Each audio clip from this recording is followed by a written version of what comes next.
আর ওই যে ওইটা বায়না করে রাখছি, ওই যে মসজিদটা আছে না, মসজিদের নামার থেকে একদম নদীর পার পর্যন্ত এটা বায়না করে রাখছি। মহিউদ্দিন না আলাউদ্দিন, ওটা খাই কেমন তো ফসলই হয় না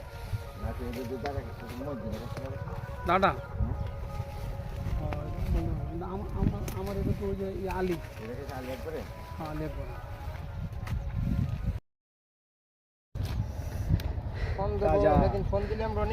আসসালামু আলাইকুম জুবাইর সাহেব, আপনি কোথায় আসছেন?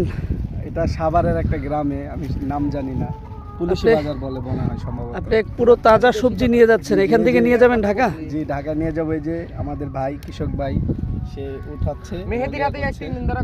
মাশাআল্লাহ মাশাআল্লাহ, একেবারে পিওর খাঁটি এবং অর্গানিক সবজিগুলো আপনি নিয়ে যাচ্ছেন। আলহামদুলিল্লাহ। আপনার অনুভূতিটা কি?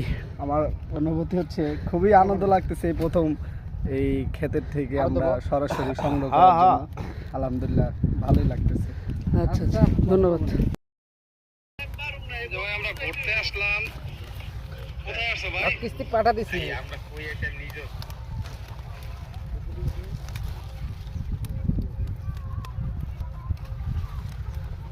আচ্ছা আসুক, ম্যানেজারের খাতিরে আসুক। 8 তারিখের আগে আমি কিস্তি দিতে পারবো না। আসলে কই যে 8 তারিখে বেতন উঠবে, 8 তারিখে কিস্তি দিবি। আর কিস্তি কি আমি ঠেকাবো? 2 মাসের ডেট আমি দিয়ে দেবো। সাহেবের নাম্বারটা লিয়ে আসিনি, সেভ করাও নাই। আমি রনিয়াতে ফোন দিয়ে কথা